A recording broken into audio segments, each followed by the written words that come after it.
Hi, I'm Lucy Duncan. I'm co-director with ANT of Reparation Works. And part of our work is the Rise Up for Reparations campaign, which is a campaign to get 100 white majority congregations engaged in sincere and substantive reparations work as a transformative tool. And we currently have 20. And today we're celebrating that work and bringing forward the message of how reparations is a tool for liberation for all people, and that we need to really reckon with the history of this nation and the way that it was built from harm, from the genocide of indigenous people and the enslavement of Black folks and African folks. And really, if we're going to have a nation or a space, a community with integrity, we need to really repair that harm. And our theory is that we can start that work in relationship, congregation by congregation, in deep relationship with Black grassroots organizations in particular, to build the relationships and the muscles to heal ourselves so that we can start redistributing wealth in the spirit of transformation. Today is June 13th, 2026, and we're approaching Juneteenth. And as we approach Juneteenth, we've had a number of revivals, reparations revivals, to understand that in order for there to be real liberation of Black folks after enslavement, we need to go back to the Field Order 15, and redistribution of land and resources needs to happen. And today the theme is at 250 years. It's time for reparations. It's past time for reparations, and that to do the healing work in multidimensional ways, to do the healing work in our own communities and across the world, as Imrul spoke about, is what we're doing, and that we're here to repay a debt that is long past due, to make that work. And our understanding is that we do this. We have a framework called the Alchemy of Reparations, and that we move that reparations for colonialism, for racial capitalism, for slavery and its afterlives occur on the levels of spirit, relationship, and resources, and that leads to collective thriving, and that when Black folks are liberated, then everybody does better. I got a story to tell. Oh yeah. You got a story to tell. Oh yeah. We got a story to tell. Oh yeah. Let's tell our story. I got a story to tell. Oh yeah. You got a story to tell. Oh yeah. We got a story to tell. Oh yeah. Let's tell our story. Now all together.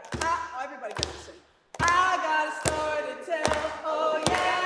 You got a story to tell. Oh yeah. We got a story to tell. Oh yeah. Let's tell our story. Give yourself a hand. So a large part of this work is storytelling. And it's imperative today, maybe not more than ever, but it's imperative that we tell our heart song, that we tell our heart's story, because there are so many broken hearts right now. So many broken hearts. And so it's time, to the best of our ability, to breathe. I invite everybody to breathe.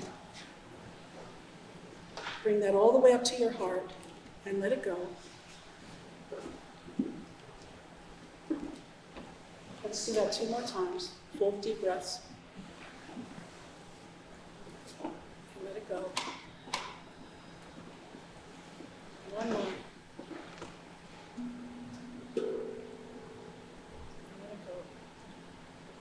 Because all too often we have heard too many of our siblings say, I can't breathe. I can't breathe. And so all the more it is time for us to inspire each other, uplift each other, encourage each other, and bring forward the world we are truly deserving of. So usually when I am participating in dropping down and really anchoring in the importance of land acknowledgement. I don't like reading land acknowledgements. I don't like doing that. And usually I really like doing it from my heart. However, there's some things in here that it's really important that I make sure that it is spoken. So I'm stepping out of my comfort zone, and I'm stepping into practicality and importance. So please bear with me here. We acknowledge that we gather today in this Quaker space on ancestral homelands of the Lenni Lenape people. William Penn was granted authority over lands that were already inhabited and stewarded by the Lenni Lenape. He was given authority in a way that he should have never been given authority. And parcels of that land were sold to settlers who displaced indigenous communities. Penn's sons later carried out the walking purchase, a deceptive agreement that dispossessed the Lenni Lenape of millions of acres of their heartland. We identify that Quakers bear a particular responsibility to engage in repair and reconciliation as beneficiaries of these colonial processes. We honor the Lenni Lenape people who continue to live in this region and throughout the diaspora, including communities in Oklahoma, Wisconsin, Ontario, where many were forcibly relocated. As we walk upon the Lenni Lenape Hoking today, we remember that before colonization, the waters were clean,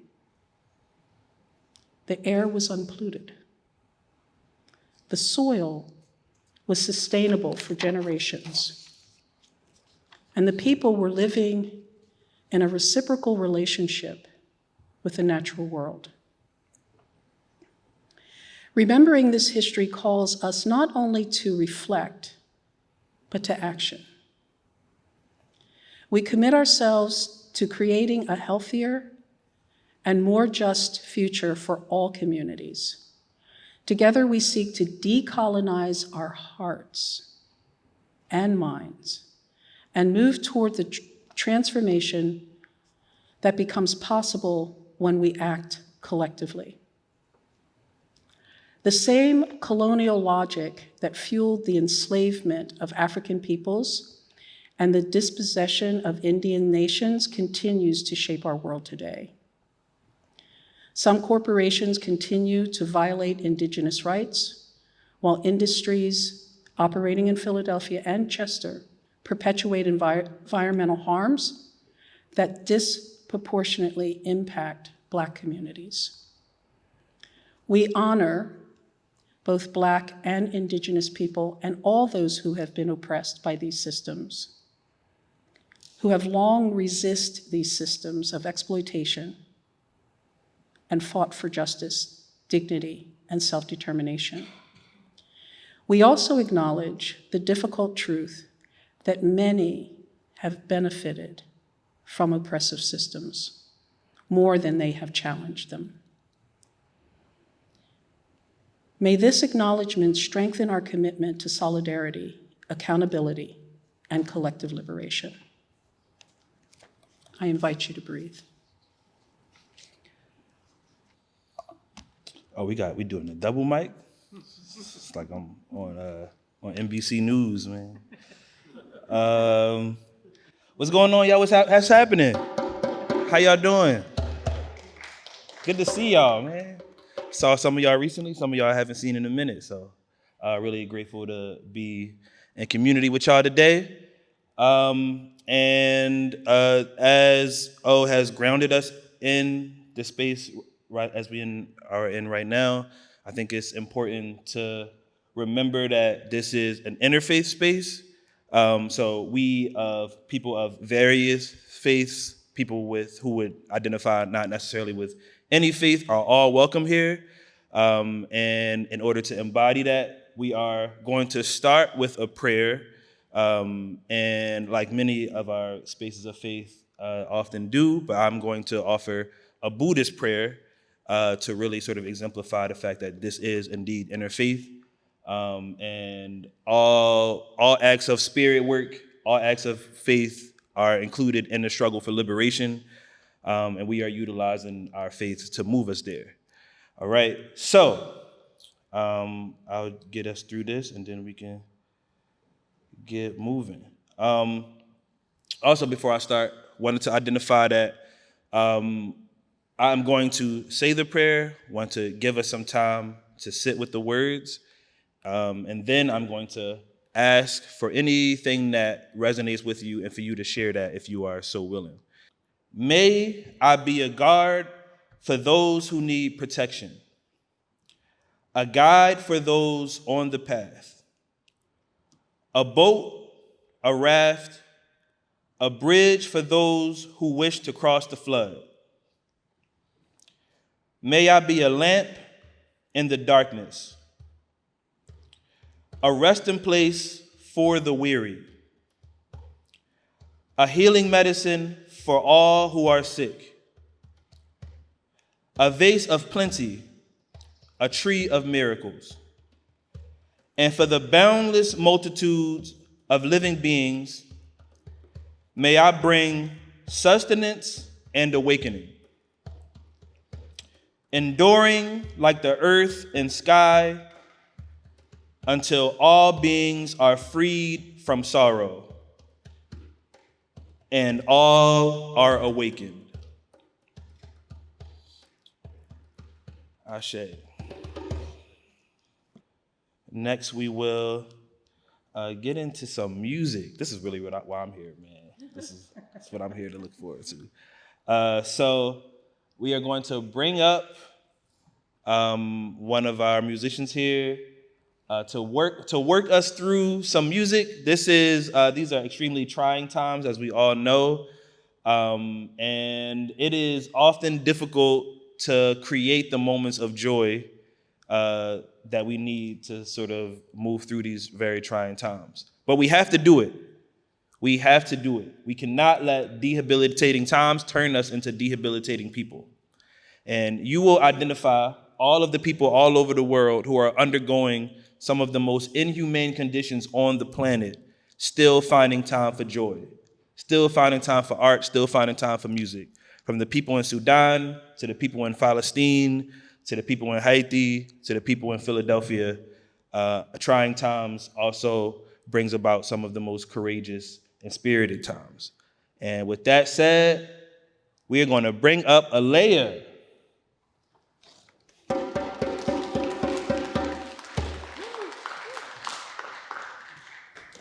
Hello all. How y'all doing? How y'all feeling? Good.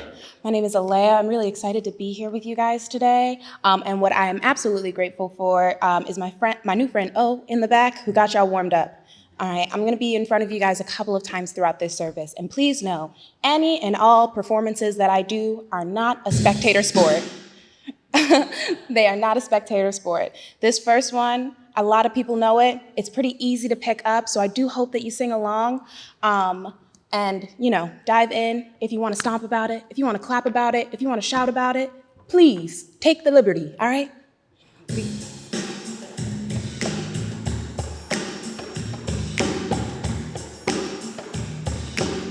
This little song is called Hold On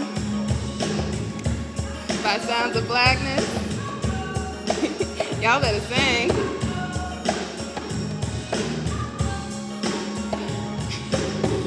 For when you're feeling down, don't know how to go, this is Hold On.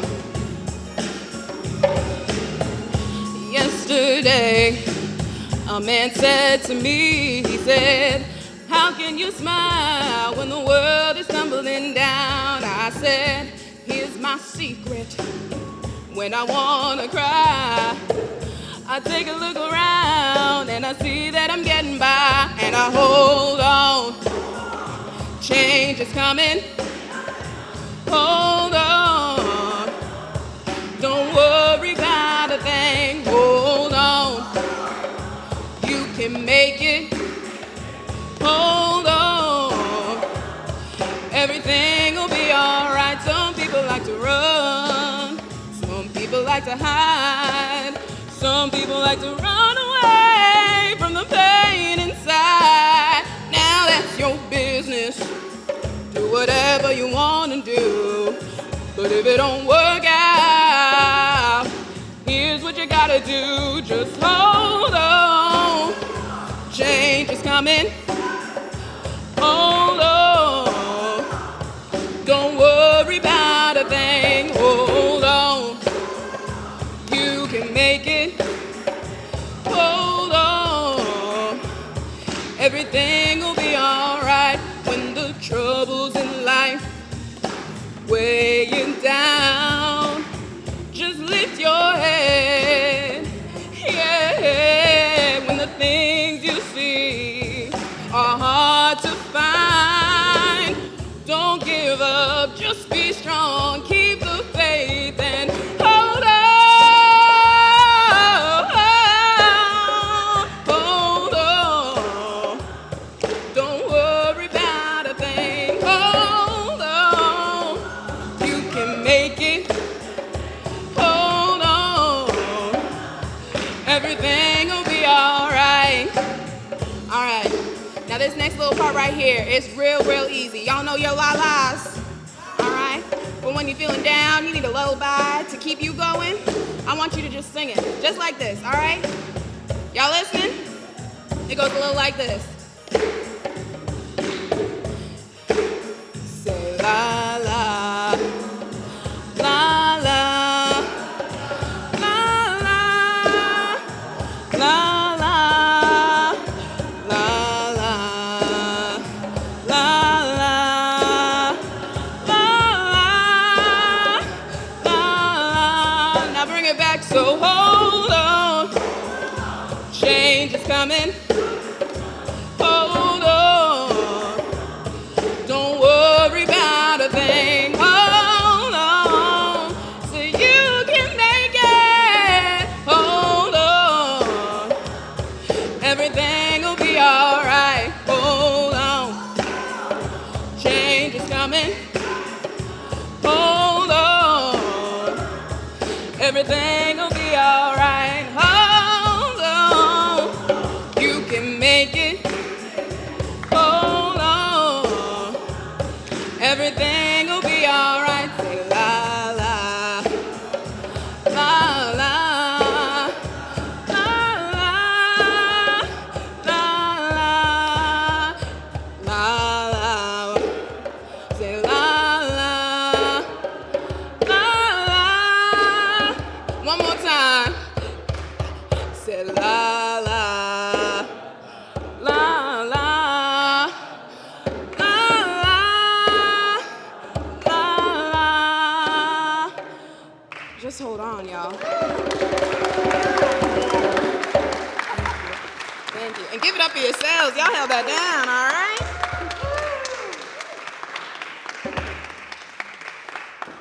Aleigha always stirs my soul. My gosh. Woo! Let's give her another round of applause. Woo.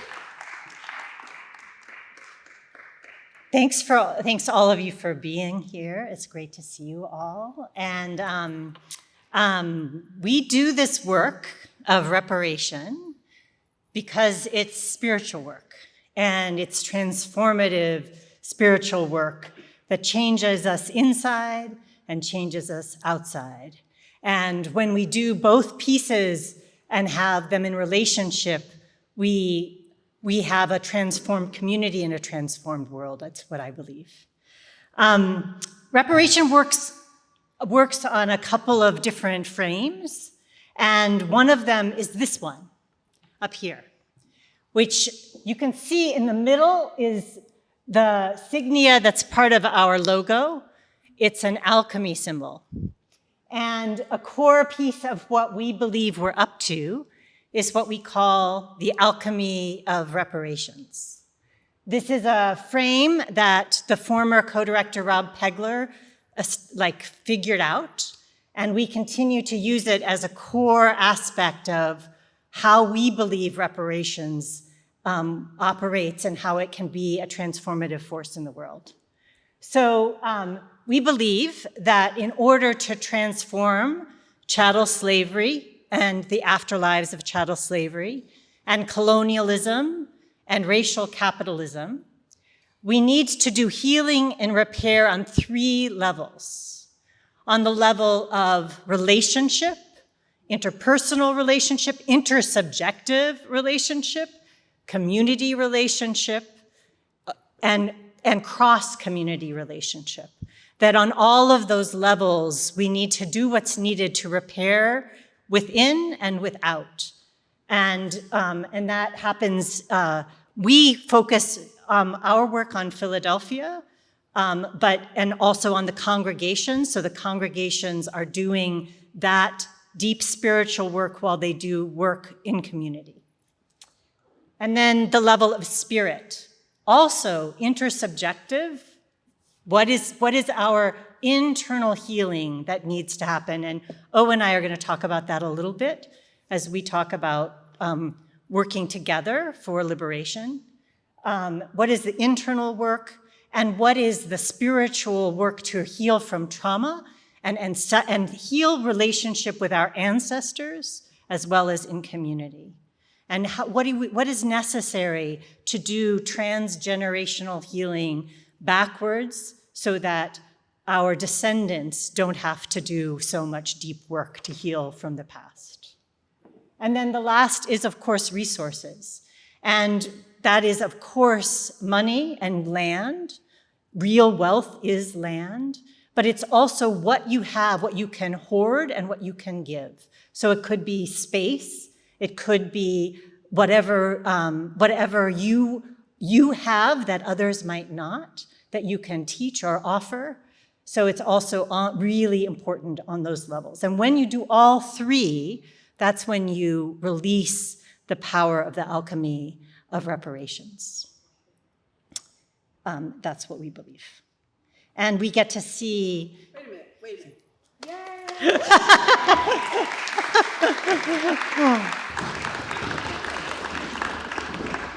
And we are really grateful to be working together in collaboration with 20 congregations that are doing that work, in community with people that are doing that work, and really deepening that work all the time.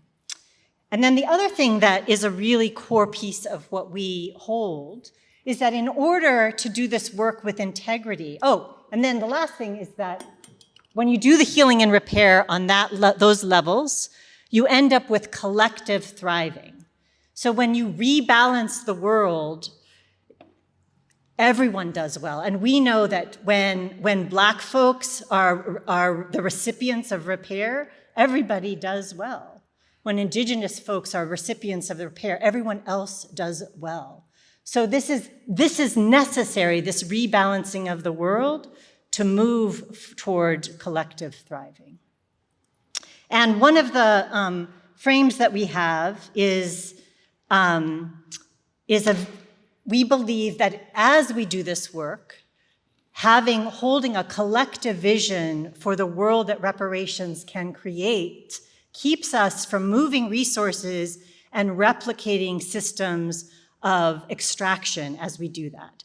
If we're clear that we're trying to move towards an abolitionist future, a reparative future, then we can have a clearer vision of what we're trying to do when we are doing this work. And so one of the things that animates our work is this vision called Thriving West Philly. And it's a reparationist dream for the future of our community.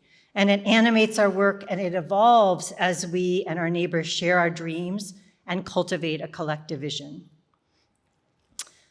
We dream a West Philly where porches are portals to story and connection, where parks invite the flying of kites and gatherings in light and making, We dream of West Philly where there are sumptuous community dinners in the graveyard, where folks weekly gather to share stories and dance and make music together.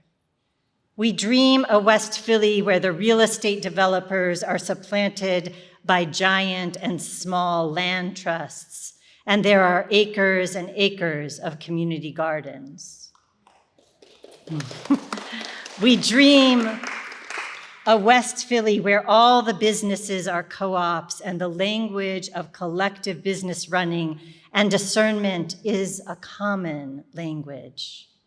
We dream of West Philly where solar is on every house and the neighborhood produces enough electricity for Parkside.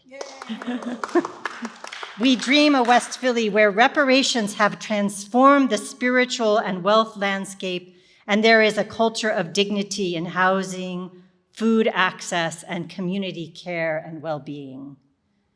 We dream of West Philly where Mill Creek runs through the neighborhood again and becomes a center of life and imagining where folks canoe and lollygag and build giant puppets and eat pawpaws on the banks of Mill Creek.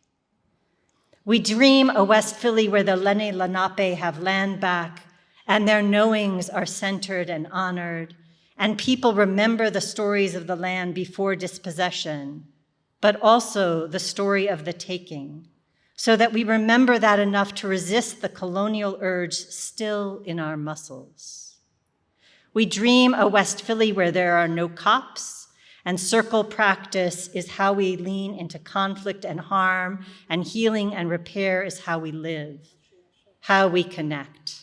That healing practice, body practice, is in every park and porch and library. We dream of West Philly where when people walk down the street, it takes hours because folks stop and greet one another and there is no rushing. Connection is the currency, relationship, the religion. We dream of West Philly where qigong and dancing circles are everywhere. We dream of West Philly where the library offers books, but also records and welcomes the stories of the community to be told, embodied or in video or danced or in murals. We dream of West Philly where paintings of our community vision are on every block, like the Zapatista's vision of the restoration of the commons, as we look and see the vision being realized. We dream of West Philly where each block gathers monthly and shares celebrations, concerns, needs, and dreams, and we wonder and imagine together, leaning in to care for one another and celebrate our becoming. We dream of West Philly where the community is invited to turn every trolley into an art trolley, and there are annual trolley decorating days where people turn the trolleys into the visions they carry for their lives and depict the community and their spiritual selves. We dream of West Philly where we make plays of our own stories and teach each other how to perform them. We dream of West Philly where no one is a stranger. We dream of West Philly where study circles come together to learn skills, remember the ancestors, read and learn from each other, and consider what that means for the community. We dream of West Philly where when someone visits, they feel the wholeness. They can sense and taste the ease and welcome. We dream of West Philly where what one loves becomes what one can share and offer, and being is the basis for thriving. The other day, I heard Fred Moten talking about how political imagination is imagining what doesn't exist, but it's built from the seeds of what already does, and everything in this vision, there's a seed of what already exists. So may we dream together and may we work together to use reparations as a tool to create that world. Thanks. All right, y'all, so we're going to provide ourselves some time to connect with each other in a little bit. I think that hopefully people are getting the vibe, the energy, the spirit that this is holistic work, that this is not work that exists on the outside of anybody. This is happening for all of us. And maybe some of the framing of how we are doing reparations here is unfamiliar or new to you, but that's completely okay. Stick through the process, see how it connects with you. Of course, everything won't connect for everyone, but you find the motions, the nods of where something connects with you, and then you connect with that deeply, right? There's a story. What's that? I think that's John 13, maybe. That's the story of Jesus washing his disciples' feet to show an act of humility, to exemplify what it looks like to eradicate hierarchy, right, and show what it means to care for someone who is quote unquote below you, you know. And then, you know, my response to this story is like, I don't really want nobody touching my feet, man. You know, like, so like, you know, like people will figure out different ways of connection, you know. Don't, you know, we can figure something else out. You don't got to watch my feet, Jesus. We can figure something else out, you know. So all of the motions of connection may not connect with you, but we hope that you find something that connects with you and you lean into that earnestly. My name is Ant. My full name is Anthony. Most people call me Ant. I am co-director at Reparation Works along with Lucy, and we are in partnership with O. Doing it from the ground up is possible, but can be difficult. Starting something new is very difficult, particularly to understand that people in congregations and the masjid and the synagogue, these are busy people generally. If they're very busy within their religious space, they often feel like stretched thin already. So a lot of times offering new ideas of like, try this social justice thing or this sort of organizing thing, try this out, that can feel overwhelming. So I think that one, either partnering with other organizations that are willing to hold some of that work for you. So some of what reparation work does is we come in and so we work with people and walk them through conceptualizing what reparative justice is for their congregation or their religious community. And we plan it out with them and we work through the process with them so it can feel like less of a burden. And then we have cohorts, which comes out of the Rise Up for Reparations campaign, which all interfaith people are welcome to join. And it's nice to be a part of a collective group of people who are collectively thinking through reparations so people don't feel alone. And I think that it is imperative to identify like, what are the barriers? What are the sort of social barriers that I'm identifying? And then working through what some people who can work through some of those social barriers along with them. But yeah, I would say joining a collective, identifying what the barriers are, and working collectively with another organization such as Reparation Works to help people like move along. Well, we are immediately contactable at reparation.works. That's the website. And we are Reparation Works on social media as well. And you can we can talk to any of the congregations that we have worked with and get connected in that way. Ultimately, you want to reduce the burden of getting your entire congregation through something that sounds as large and maybe scary as like reparative justice. And working with people who are also moving along that path makes that process a lot more easier in the sense of, oh, this is tangible. I can see how other people are doing this. And many people are stuck to an idea of reparations that they developed in their own head. So they've decided that they can't do it before even working through the process of what it would look like. So the reparation project never exists because they are so sure that it can't ever happen. But you can work through those barriers and develop positive relationships with the Black and Indigenous folks in your neighborhood and your community. You can build real relationships. And ultimately, I will say that maybe the biggest sense of advice I can give is that the people that you are in community with must decide if what you're doing is reparative or not. This cannot come from a slideshow or a paper. The people will decide, oh, this feels reparative to me. And when you are doing that, you are on the right track. You are accountable to the people that you are in relationship with, not abstract ideas, right? Ultimately, some person in Tennessee that has an understanding about what reparation works for people in Tennessee may not match what Black people are saying feels like reparations in Southwest Philly, right? If you are in Southwest Philly, your goal is to develop relationship with the people in Southwest Philly and develop reparative relationships with each other on that basis, such as the person in Tennessee must do, right? And this will move us closer to actually identifying and getting out of our own heads about what is and what is not possible. Yeah, we are here on the, I guess, so-called 250th anniversary of the consolidation of the United States. And what we see is we are 250 years in, really 400 to 500 years in, of a project that is built on settler colonial violence. And if we think about what reparation is demanding, we can see that this is just 500 years of not doing reparations. That's what this is. And you can think through many sort of modern political projects to try to create a better world, right? You can think about the abolitionists and all of these sort of projects that are focused on creating a better world. Reparations is a part of that because one of the key tenets of reparation is, one, repair the damage that was done, but maybe a lesser known or maybe lesser talked about feature or pillar of reparations is the commitment to non-repeat, right? Reparations is supposed to be a temporary project. It is supposed to repair the harms of the past.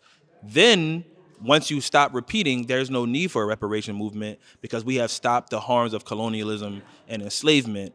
But as we are now, if reparations was paid tomorrow, if the check was cut tomorrow, the U.S. would still be in a settler colonial relationship with pretty much every space on the planet.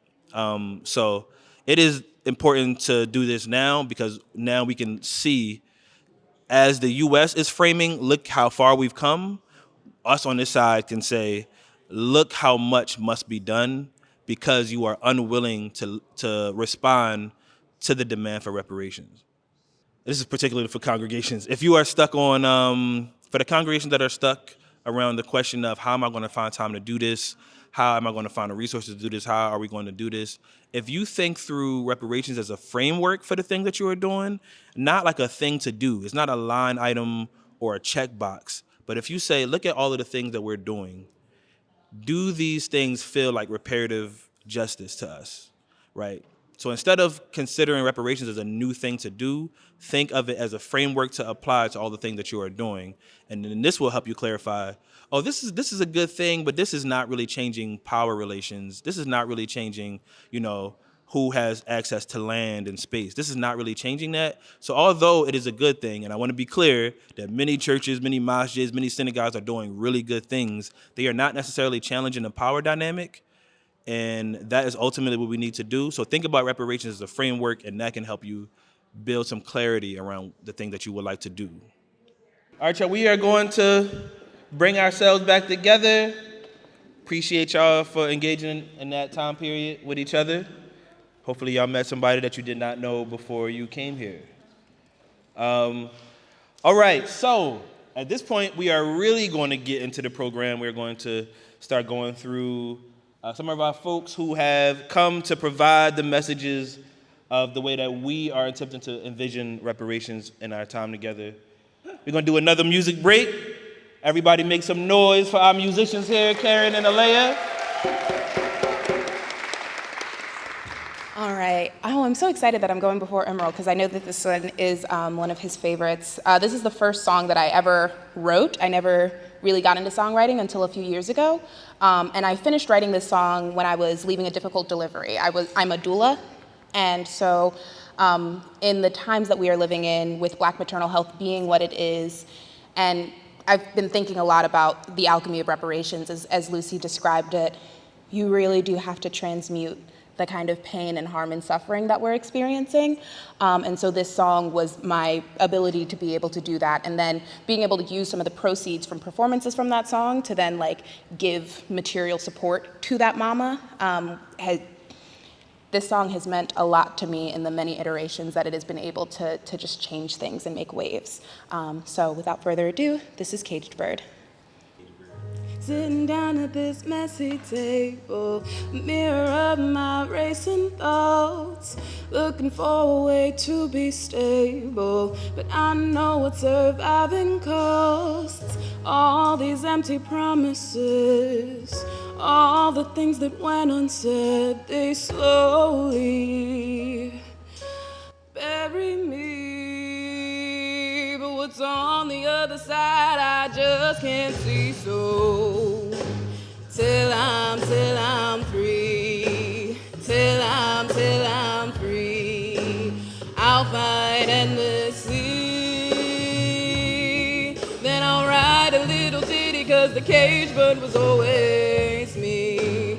Till I'm free, till I'm free, I'll fight endlessly. Then I'll write a little ditty, 'cause the cage bird was always me.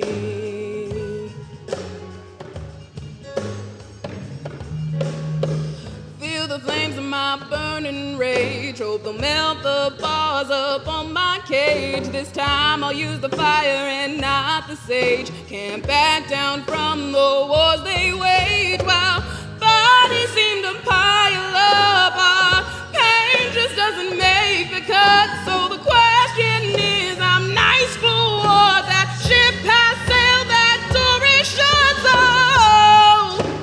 till I'm free, till I'm free, I'll fight endlessly. Then I'll write a little ditty, 'cause the cage bird was always me. Till I'm free, till I'm free, I'll fight endlessly. Then I'll write a little ditty, 'cause the cage bird was always me.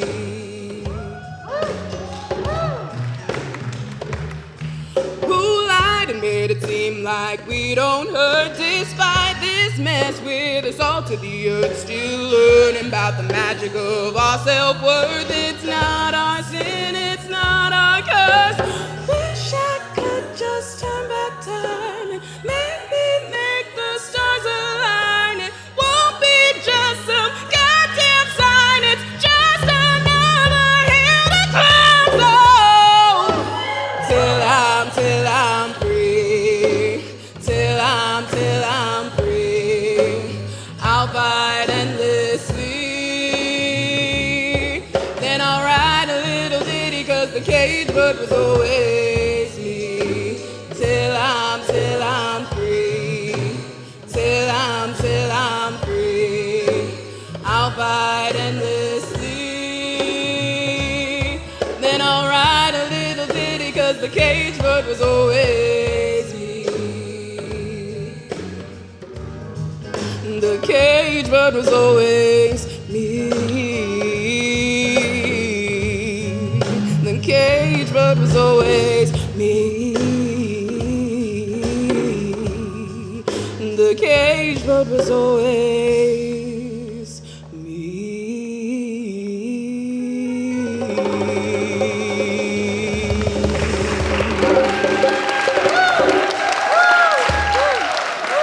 Yo, that is my song, man.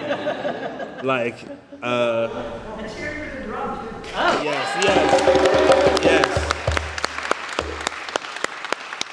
yes.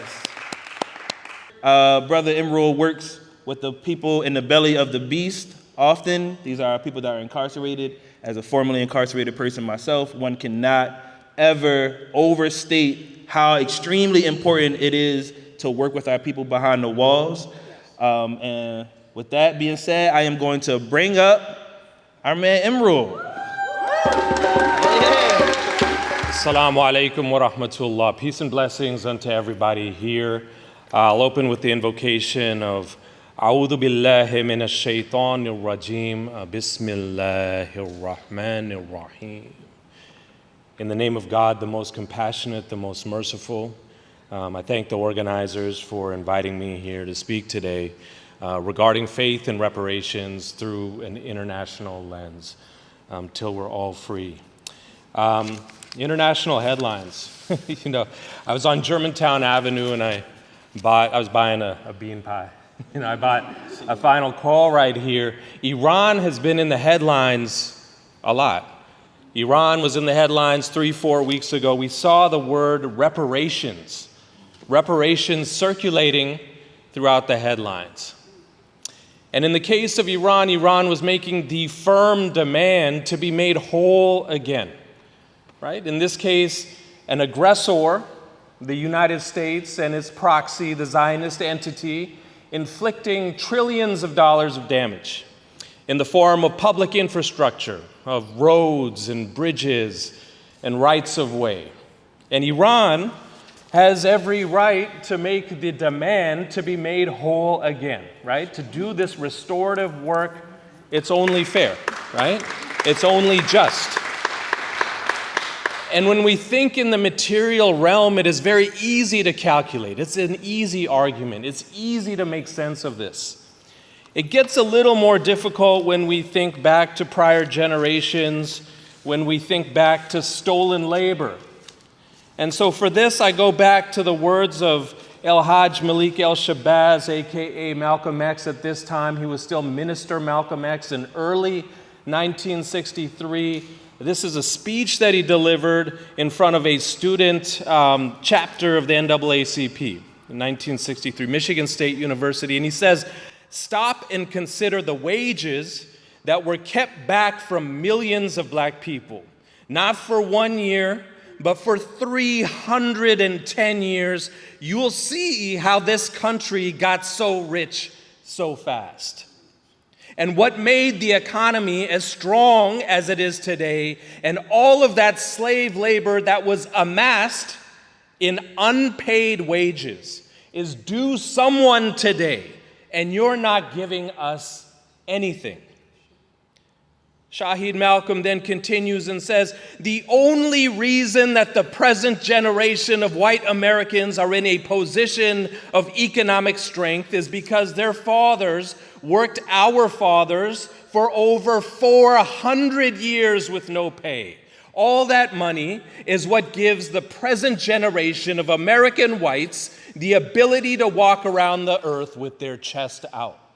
It is what gives this city sort of the pomp to decorate a giant phallic symbol just down the road, the Comcast Tower, adorned in red, white, and blue, right? As we enter, what's it called? The sesqua, what is it? I don't even know, some Latin word. 250 years, and we say 250 years without reparations.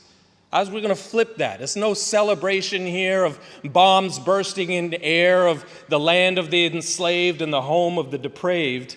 We're talking about 250 years without reparations. The normalization of violence in all of its forms, including economic violence.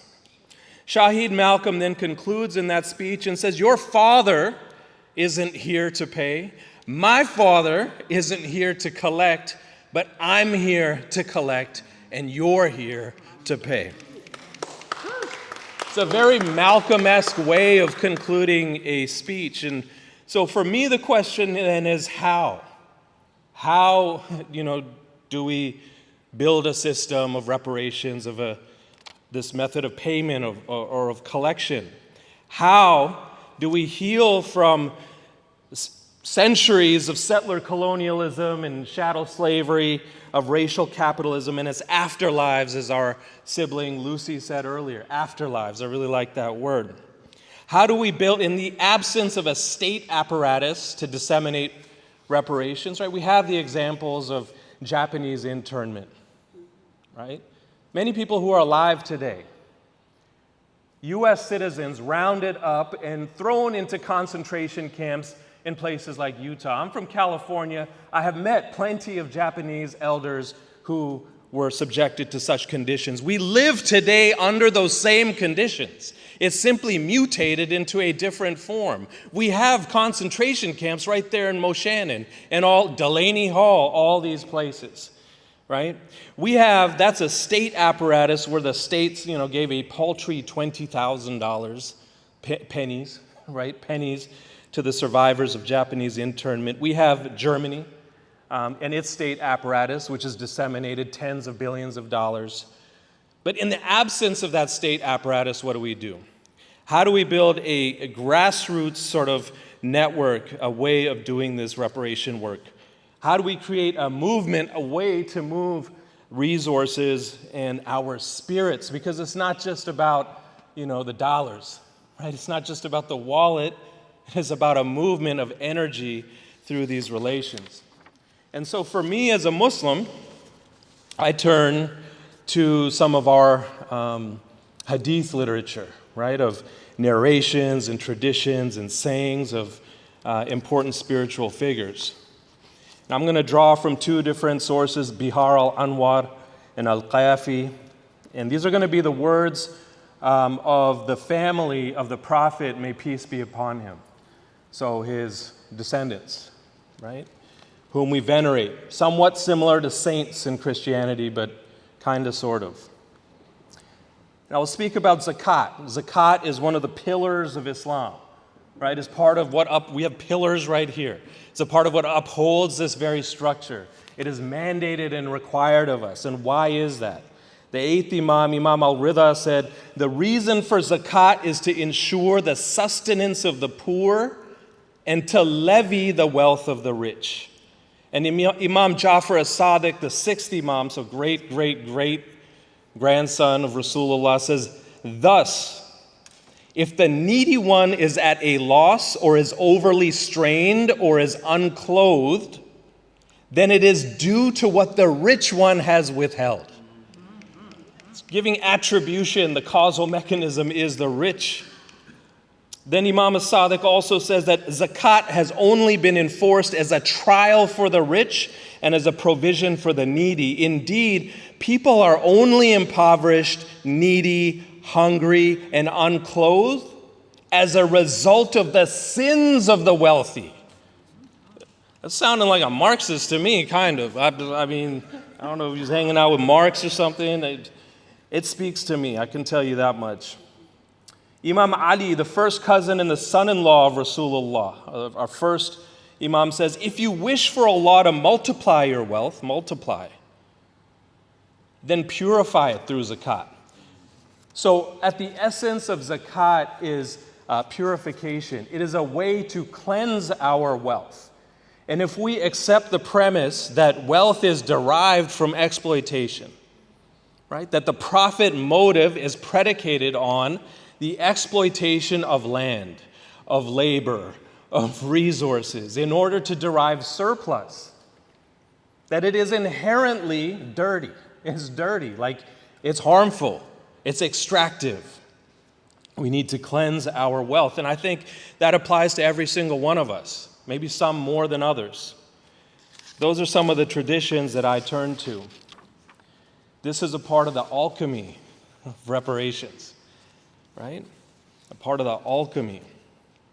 As Angela Davis says, and this is Lucy pointed this out, reparations are a vehicle for the transformation of society.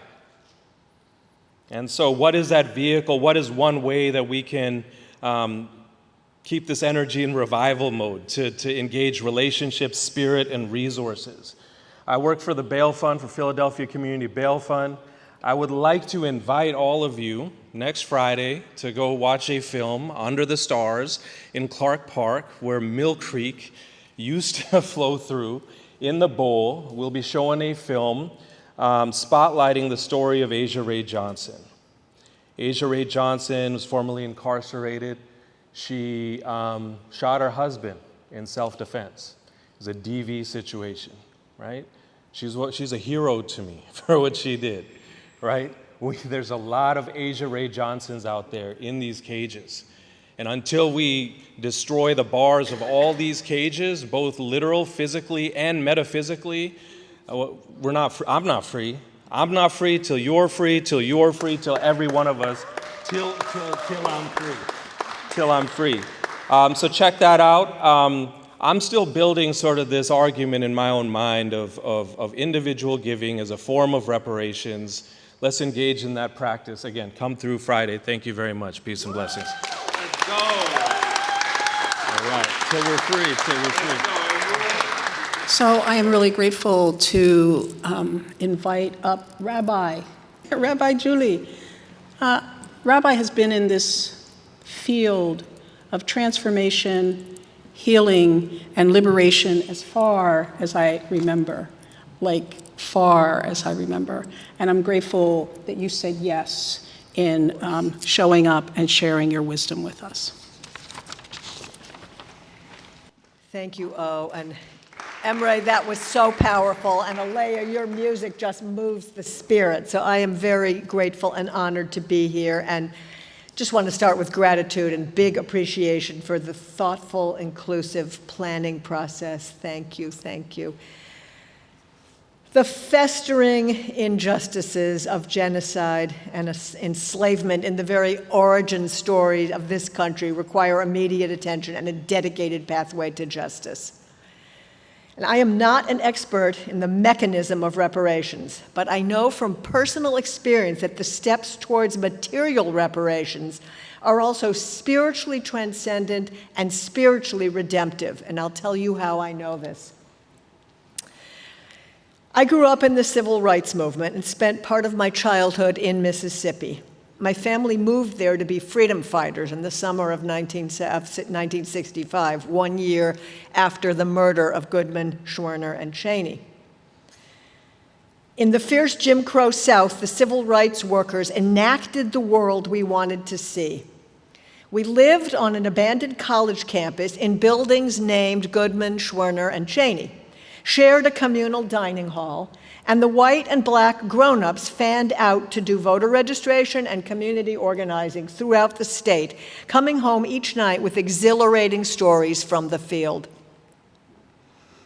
Some scary things happened, like one day a white racist giving his child a shooting lesson arrived on campus and shot up the main building where us kids were playing.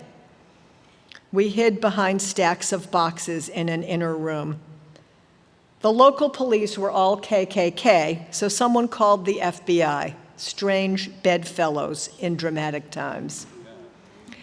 I know. And even though there were scary times, there was also a spirit of joy because we were a living liberation movement. There was so much passion and collective purpose. At night, we'd gather around the campfire for hours to sing freedom songs like, "Oh, freedom, and we shall overcome." My mother was helping organize a radical statewide version of Head Start that infused economic, psychological, medical, and educational transformation, all led by the dirt-poor, mostly rural, oppressed Black Mississippians for their own children. The idea was that little children need to see their own parents having power, making decisions, and being leaders. So parents were hired and trained to be the teachers, the administrators, the bus drivers, the cooks, etc., in these centers so that they could be the role models for their kids. And they had livelihoods that lifted whole communities. For some years in the 1960s, the Federal Great Society anti-poverty programs poured resources into these transformational opportunities. This was a form of reparations. Not enough, not for long enough, but a snapshot of what is possible. Of course, there were internal dynamics and there were external fights with the federal bureaucracies. At one point, the federal government denied the renewal of grants to this innovative Head Start. And the newly empowered nursery school teachers, very recently sharecroppers, organized a busload of little children to go to Washington, D.C., set up a nursery school in Congressperson Adam Clayton Powell's hearing room, and sing happy birthday to President Lincoln on his birthday on the steps of the Lincoln Memorial. The media went wild, and soon the visionary early childhood programs were refunded, but just for a limited time, because escalating investment in the Vietnam War derailed this reparations movement. Guns or butter, the pundits said, and the politicians chose guns. The politicians chose to devastate the lives of brown people across the world rather than uplift the lives of brown members of this country who had been brutalized, dehumanized, and disenfranchised for centuries. We need to take the seeds of contemporary reparations work, valiant scholarship, prophetic preaching, and hardcore organizing, and build this into a powerful movement. Just as for a time a joyful, strong, effective civil rights movement made much needed change. And then from those formative years, a massive anti-war movement ended the Vietnam War, and the feminist movement won huge changes for women and for LGBTQ plus people. I grew up in a time, like probably many of you, when people could join together and we succeeded in making big changes. Not enough, not soon enough, and nevertheless triumphs to celebrate. Change can happen. The seeds we plant now matter. I never thought we'd be where we are now in this country. I thought we could keep making it better and better. Some of what we won has already been lost or is under threat today. I learned that history is just not as linear as I thought it was. As the civil rights song goes, freedom is a constant struggle. And yet, no one can take away what we learned about solidarity, about spirit in action, and about active hope. In Judaism, there's an ancient Talmudic teaching called the stolen beam. In recent times, Rabbi Sharon Brous has taught the rabbinic text as a potent call for reparations. The sermon draws on a famous Talmudic dispute about what must be done when a palace is built on a stolen beam. One rabbi, Rabbi Shammai, argues the whole structure must be torn down and the beam returned. And by contrast, Rabbi Hillel counters that it makes more sense to have the thief pay the beam's full value rather than demolish a beautiful home. And crucially, neither rabbi in this dispute suggests that time simply erases the wrong. Both agree that the theft left unaddressed undermines the legitimacy of the entire structure. The rot at the foundation must be repaired one way or another. In this framework, we argue that America was built on stolen beams. More accurately, millions of them in the form of enslaved human beings who built this country's wealth and were never compensated. Americans who have found freedom and opportunity in this country need to insist that those blessings be extended to all, and to support reparations as a matter of justice. The teaching from the Talmud is that we cannot undo the past, but we can name it, we can take responsibility for it, and we can do everything in our power to repair what has been broken. This is the moral case for reparations. This is the call to rebuild a liberation movement that can change the world.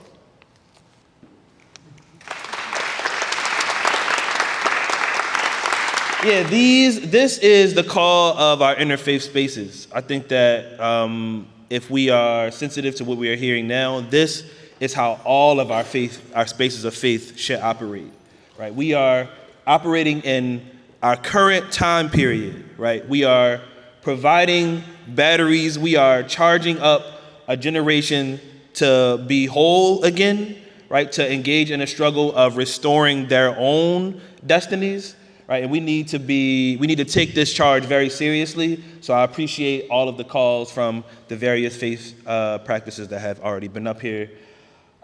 We are proving that reparations are indeed possible. And we are expanding on what kind of reparations are possible, right? We are not limiting the call. We are not conceding to the fact that it has not happened yet with smaller asks. We are actually expanding the asks and expanding the movement. And to talk a little bit more about how reparations are possible, we are going to bring up Reverend Greg Holston.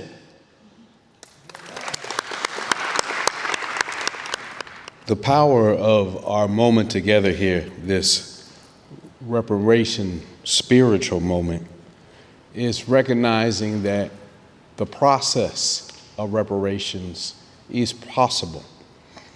Reparations is possible because of a process that is possible. And recognizing that process in your own lives, in your individual lives, that how do you do reparations, not on the large scale, I'm just talking about the personal harms you do to one another. If we can understand that, that is the same process for reparations for a nation. So when we talk about what is that process, I give this brief short story of a friend I knew who, when playing stickball in the street as a kid, hit one pretty good. And when he hit it pretty good, he broke the window of a house nearby. He didn't want to admit that he broke that window. He didn't want to tell his mother he broke that window. He tried to hide the fact that he broke that window until his mother confronted him with the truth. Broke the window. Did you? I know you did. You broke that window. That first process of this truth telling, of this saying in that simple way, I know what you did, is the first part of reparations. I know what you did. I know what slavery happened, what happened. I know the persecution that occurred. I know all of the pain that is associated with it. I know what having people being paid nothing for hundreds of years of work and how much value that is. I know the truth. I know the truth. I know the truth about redlining. I know the truth about disinvestment in communities. I know the truth about mass incarceration. I know the truth about Jim Crow. I know the truth. And at that moment of knowing the truth for that young person, that you knew the truth, that his mom knew the truth, instead of denying, he said, yes, I did. That's the second step of reparations. A mere confession of what happened. One of the reasons the Trump administration is doing all of what it can do right now to distort what the truth is and to not get people to confess is they know that's a process to real reparations and ultimately reconciliation. So they attack the truth. They attack anybody who says they should confess, and they tell you, I don't want to teach the truth about American history. I don't want to teach you the truth because it's going to make me feel guilty and shame. But we know when we teach our children that little boy had some guilt and shame for breaking that window, but we say, you don't have to stay there. Tell me the truth and we can get it straight. Tell me the truth and we can find a way through this together. Tell me the truth, and together we can walk together to make sure that the person you harmed has real repair. Simple story. But understand the dynamics of the Trump administration and white Christian nationalists is all about never getting you to that point. Never getting you to see the shame and the guilt and feel the pain so that you can move beyond it. This is the process that is trying to happen right now. But if we recognize that young boy who feels his shame and walks over to the house, to the person, to the window that he broke and the house that he broke, the person, and says, yes, I did it. I confess it. Yes, I did it. I was wrong. Yes, I did it. I made a mistake. I'm never going to do it again. That's the third process. It's called repentance.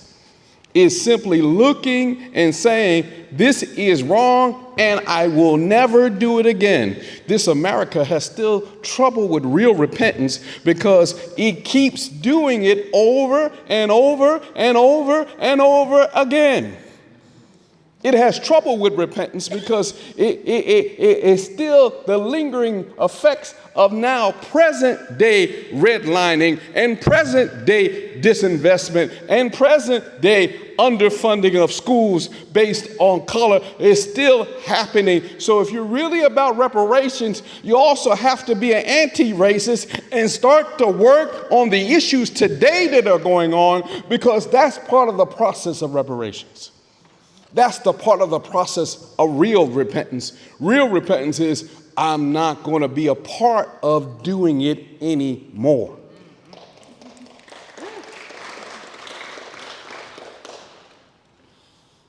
I'm not going to be a part of doing it anymore. I felt the guilt and the shame. And now I feel a degree of liberation, because now I can seek real forgiveness because I'm trying to change who I am. I can seek real forgiveness from myself, for my ancestors, and I believe in the Spirit that God lifts up the burden of the guilt and shame off of people when they decide to go on the path of reparations, because it's a way of knowing the truth of the Scripture. For me, all have sinned and fallen short of the glory of God. All have messed up. All have made mistakes. All have failed. All are part of this structure in this nation. And all of us together can build a nation that we can be proud of together. All need forgiveness. That's sometimes hard for some of my black folk to hear. But it's true. I think, and I'm almost done. Hurricane Carter said it this way when he was released from prison after 22 years of being in prison for a crime that he did not commit, simply because white police hated him for being a black man, and a successful black man. He says, I have to forgive. I have to forgive. Because if I don't forgive, I live in a sense of incredible unforgiveness, and I live in the bitterness of the hurt of the loss of these 22 years of my life. And if I do that, I rebuild the prison that I just fought to get out of.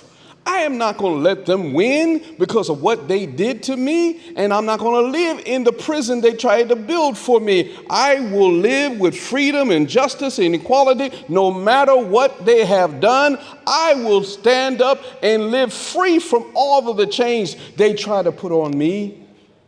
Forgiveness is a pathway to living a life free of all of the pain. They asked me, Reverend Holston, how can you keep doing this stuff? How you keep confronting these issues? Because I don't live in the bitterness of the past. I live in the power of the present. Finally, you repent by changing. You forgive because you need that strength to move forward. And then you move to real repair. The story in the Christian story of Zacchaeus is that story, where because he sees God and he feels the passion and the love of God to such a degree, he feels his shame, but he knows that God loves him in spite of the shame. He stole from everybody. He was a tax collector. He stole money over and over again, and all of his victims lived around him, and they hated him for it. But now he met a God that loved him anyway, that loved him in spite of it. And he could not get over the guilt and the shame in his own heart that this God could love him anyway, despite that shame. And so he says, in the power of what reparations really means, it's not a punishment, it's not a fee that white folk have to pay to make up for the past. It is something that should be done in the spirit out of love. He says, I will not only repay all of the pain and the hurt and the dollars that I caused to people, I will repay it 4 times the amount, because I am so filled with the fact that God loves me. I want to share everything and all of the love that God has and given to me. I want to give it to everybody else. That is the story of reparations. It's not a punishment. It's not a hurt. It is about freeing yourself to be loved by God fully and completely. Freeing yourself as a people to love God fully and completely. Let the love of God reign in your life, and not only is reparation possible, but real reconciliation can come together, because it really is about the relationship more than the money. But the money will make and show how sincere your heart is for the reparation. It will show you how sincere your heart is, because where your treasure is at, so also is your heart. And if your treasure is going for trillions of dollars to continue to build up trillions of dollars for the rich and the wealthy, and not for the poor and not for those who are in need, then that's where your heart is. We can do it together. We can build a life of reparation together. We can build what I'm calling Project Beloved Community right here in the city of Philadelphia. We can rebuild our neighborhoods. We can build neighborhoods where black lives, no longer filled with redlining, where 65,000 deeply affordable housing units can be built, 50,000 living wage jobs, 50,000 people having all of the food they need. We can do that together when we go through the process of reparations in our own hearts, in our own minds, and in our city and community together. Thank you so much.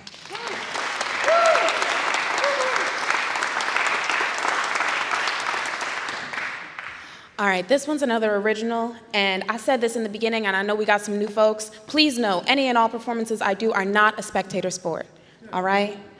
This next one is a class solidarity anthem that I put together. A few folks in the room might know it, all right? I know that Reverend just took us to church. We about to stay there, all right? So without further ado, this one's broken. When I wrote this song, I started on my nails.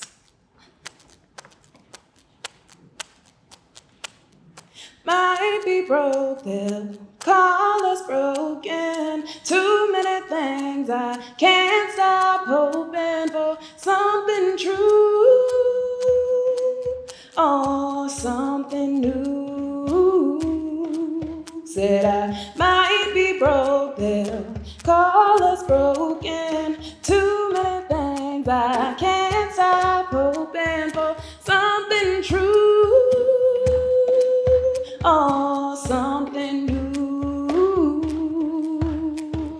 Feels like I'm trapped, won't make it out alive. Contemplating crashing out so no one sees me cry. But there are just some facts, some truths I cannot hide. They won't buy me any clout, might cost my very life. 'Cause I might be broke, they'll call us broken. Too many things I can't stop hoping for. Something true, oh, something new.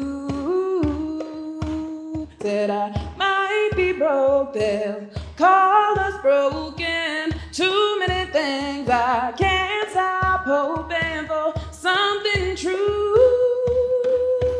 oh, something new. Feels like I'm trapped, won't make it out alive. Contemplating crashing out so no one sees me cry. But there are just some facts, some truths I cannot hide. They won't buy me any clout, might cost my very life. 'Cause I might be broke, they'll call us broken. Too many things I can't stop hoping for. Something true, oh, something new. Said I might be broke, they'll call us broken. Too many things I can't stop hoping for. Something true, oh, something new.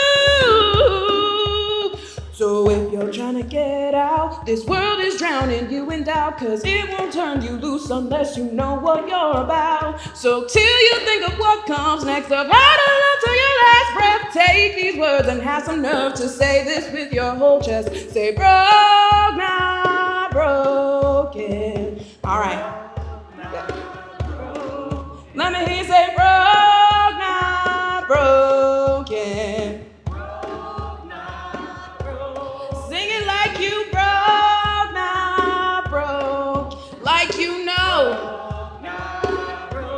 because we living in the largest wealth transfer that this country built on exploitation has ever seen, right? But we are broke, not broken. Say broke, not broken. Broke, not broken. Broke, not broken. Broke, not broken.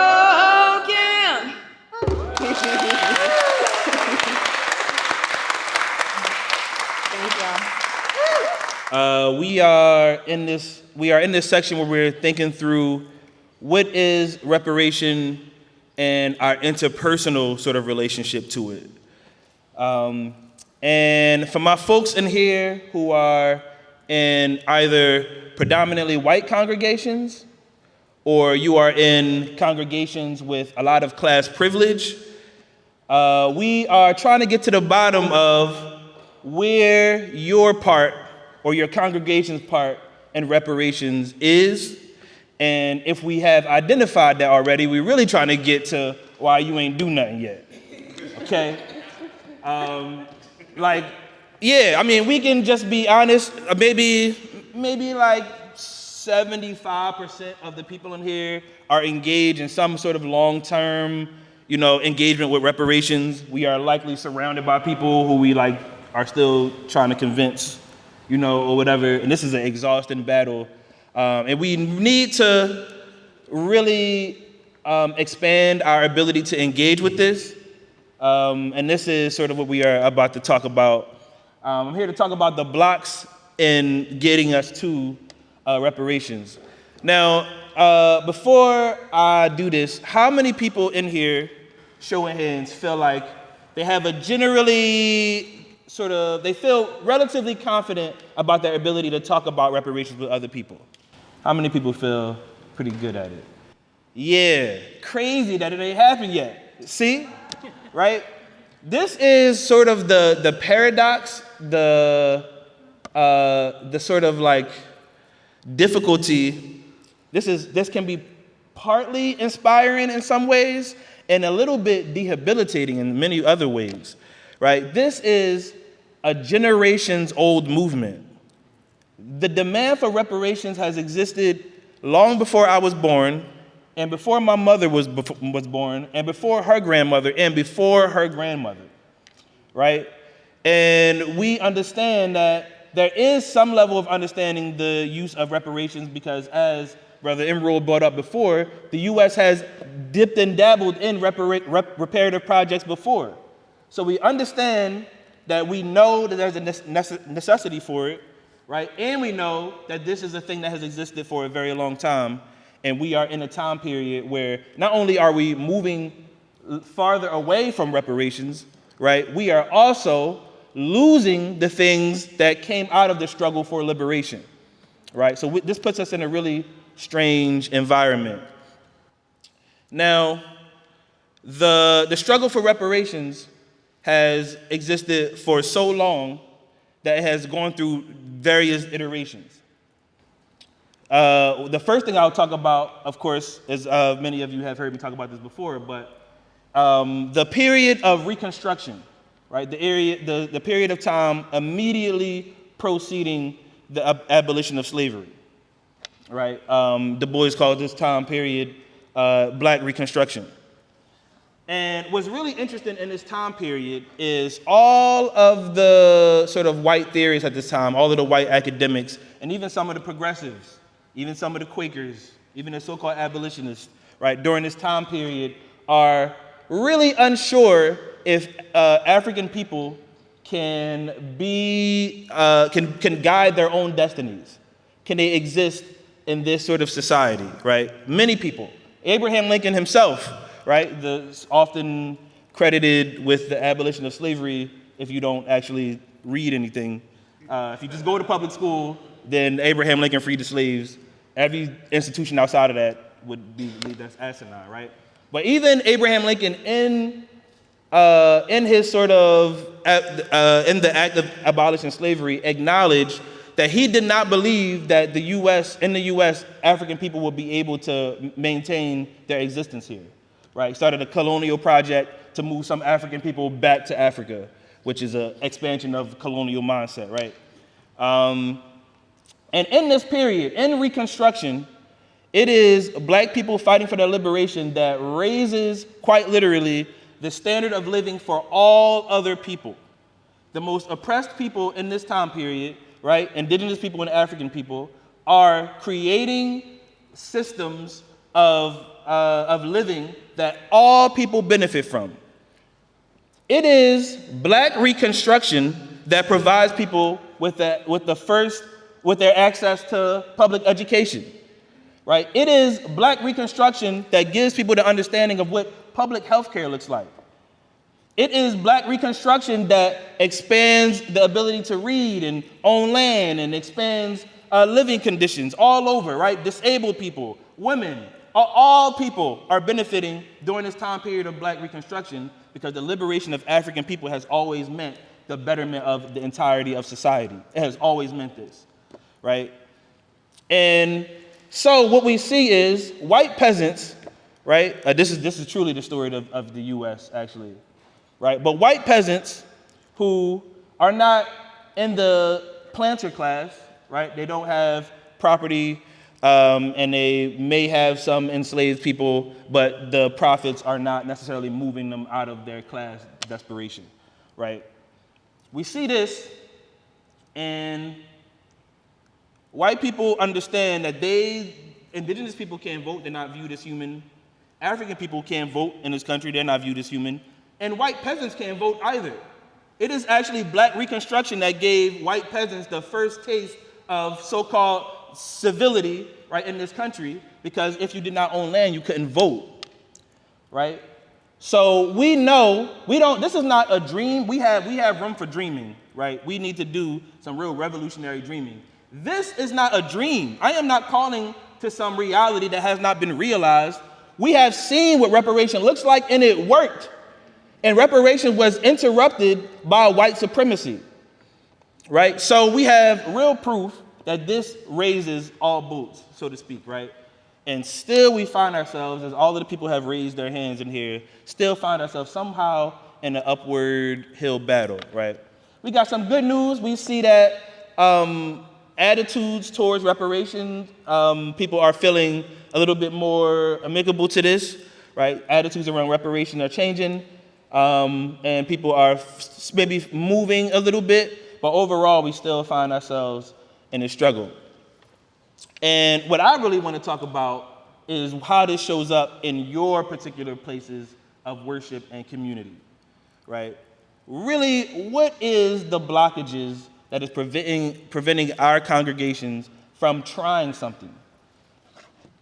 I'm going to stay here for a little bit because it is this fear of trying that is some of the most debilitating, right? It is the people in places of privilege who are so scared to try something.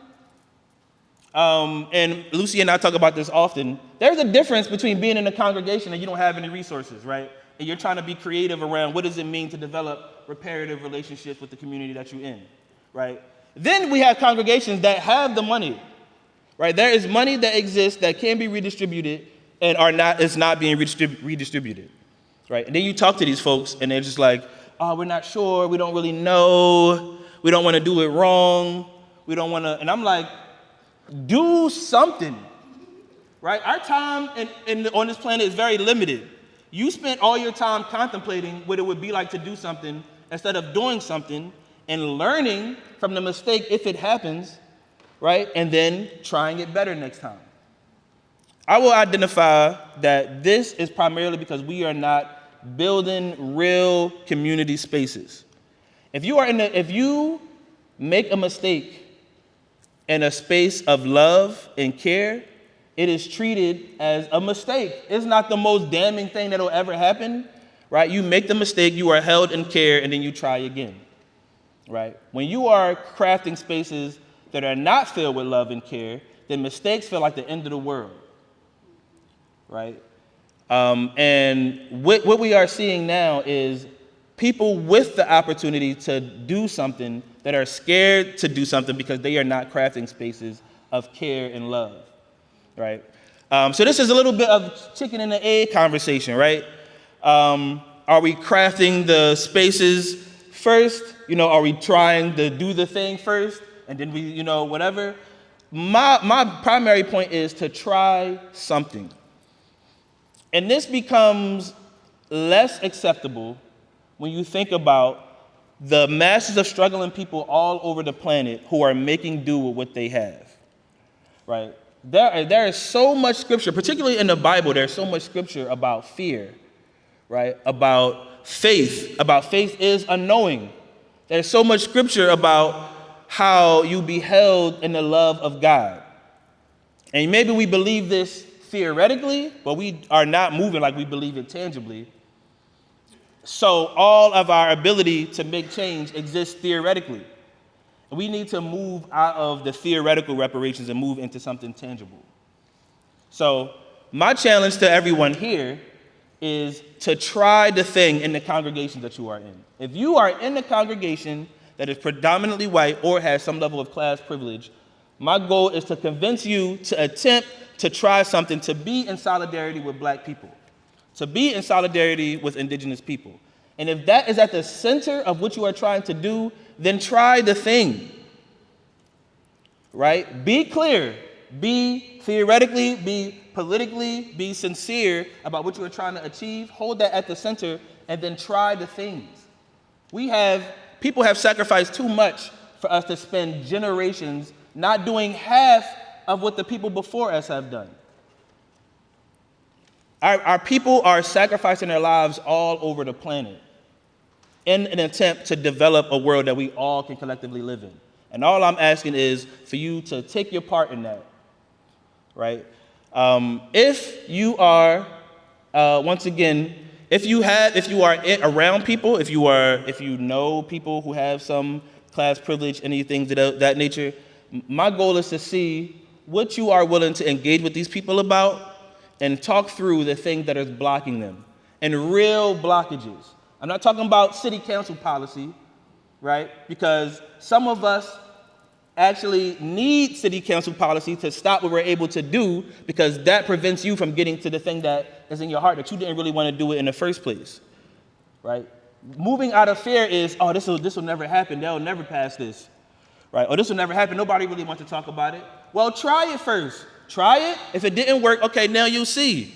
But we are hiding behind this will never work. This is useless. There's no point in spending time on this. We're hiding behind that so we don't have to try it. We have to try, y'all. We have to try. And then after trying, we need to try again. And after trying that, we need to try again. Just don't stop. And the most oppressed people on the planet have never stopped trying. You would assume, like I said before, that generations after reparation struggles, that people would give this up. And people have not given this up. It has taken new iterations, right? What does an enslaved person living through chattel slavery, their entire generation, their mother, their father, their father's father, their mother's mother lived in bondage for their entire time period. And then they were born and they said, it is time to regain control of my life and engage in struggle once again. And this is the trajectory that we're following. We have no excuses to not try. So that is my message for y'all. I hope that y'all see this and hear this, and ultimately, because I know that we got some solid people in the room, y'all gonna be good, okay? I am talking to the people who are with it often, right? And I love spaces like this because I'm held here. I know that y'all rock what I'm saying. I know people appreciate me here, but we need to expand this. If reparations is the 6 people in your room, it ain't going nowhere. If you are trying to develop liberation with the 3 people that you've been talking to for the last 20 years, it's not expanding. We're not doing anything, right? We need to make sure that we understand how to expand the liberation movement for reparations for all people across the planet. Okay, that is it. Thank y'all for that. So one of the things that I've been aware of is the tension between white women and women of color. And I think it needs to be talked about. Because a large part of that tension is the illusion, because it's an illusion, of superiority. So as long as we are maintaining the illusion of superiority between white women and women of color, nothing's going to really change. Not a thing. So this almost got skipped. Lucy was like, what's it? I was like, oh, no, no, no. No. We're not skipping the tension between white women and black women. No. Thank you. You're welcome. And so this is doing something. This is having the hard conversations that we are trained not to have. Some are paid not to have it.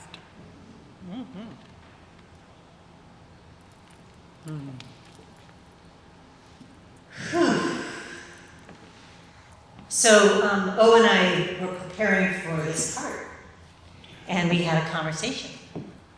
And O asked questions, and one of the questions was, what gets in your way?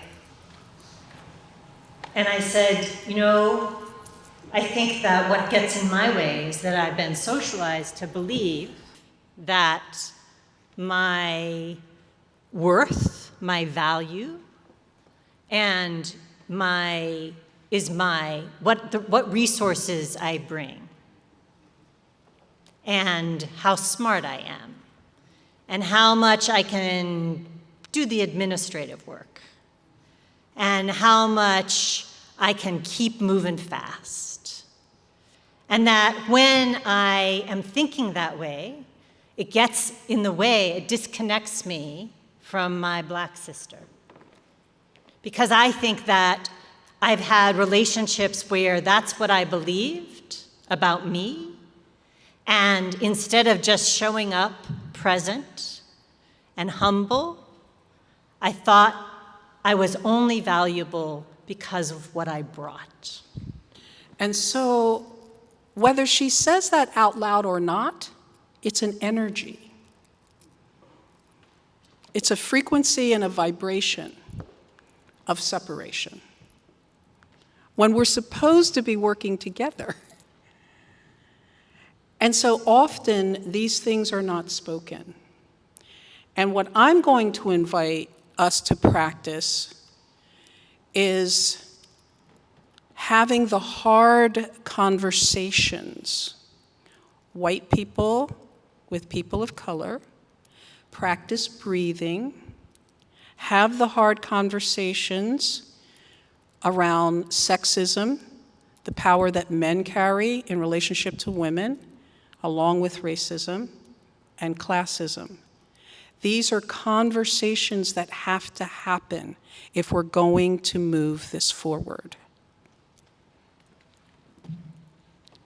The other piece about this is that when I believe that my value is only based on what I have, then I show up in relationship thinking that's true for the other person too. That if I'm not white smart, right? If I'm not white wealthy, if I'm not white educated, then I have no value. And This has got to be spoken. And it gets into the dynamics of transactional relationships. So that makes the dynamics of transactional relationships. And what is the energetics of reparations is giving that up.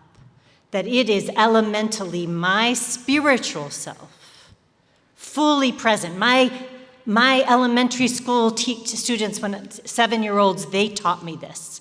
They didn't care how well I designed a lesson. They didn't care how smart I was. They wanted my spiritual presence.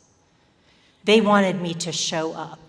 And the system is committed to you not showing up and living here. It's about living here and not showing up here. And so my belief is once we can break that spell, and I'm going to turn you on to something. The word spell, you're used to abracadabra spell, right? but it's also in the word spelling. You learn how to spell, and you're caught in the minutia of superior to inferior with spelling.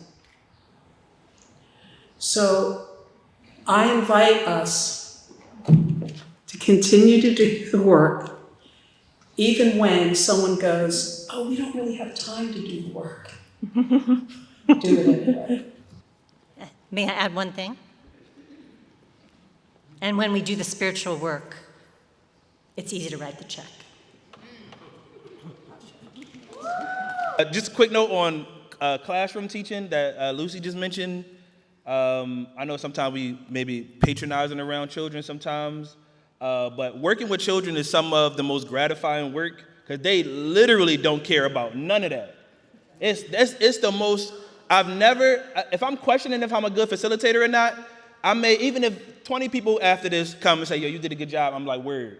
But if you're in a room with a bunch of young bulls and they say, yo, you all right, I'm like, oh, I'm goated. I'm goated, right? And the reason that is, though, right, of course, they're children and it's cute or whatever, but the reason that is because you assume that they're speaking from a complete place of honesty, right? That their status has not impacted their ability to talk about what they love, what they don't love, because you don't got to wait till after the class to know if you're a good teacher or not. You're going to know on the spot, right? The most immediate response that you're going to get, right? And that is something that we all need to embody, right? That level of feedback, to engage in that way and to really know how we are engaging with each other. Because for some folks that I've spoken in here, y'all super ready for reparations and y'all around 20 people who are not, right? We are trying to move that forward. Okay. So we are going to break up into groups of 5s. You have the entire space here. You can also go across here if you need to. And I would like you all to get the opportunity to engage with each other. I'll give you these questions. First and foremost, reintroduce yourselves, tell people who you are, give people some time to digest, right? I know that some people get excited. You dominate the space. As soon as you go into the breakout group, you know how that is, right? One person spoke. It's like, what y'all talk about? It's like, oh, it was just me, actually, right? So give people some time to think about what's going on. Introduce yourselves. Here are the questions that I want y'all to consider, okay? First, how has this experience touched or reshaped you, touched and reshaped you, right? What are some things that this is moving inside of you? How is this landing for you? How is this information landing for you? How is it feeling? What does it sound like? And ultimately, where do you see yourself in this process? In the reparations movement, where do you see yourself? So my name is O, and I actually work with many different organizations. Actually, where this just happened is the meeting house where I worship. And so that's Central Friends Philadelphia meeting.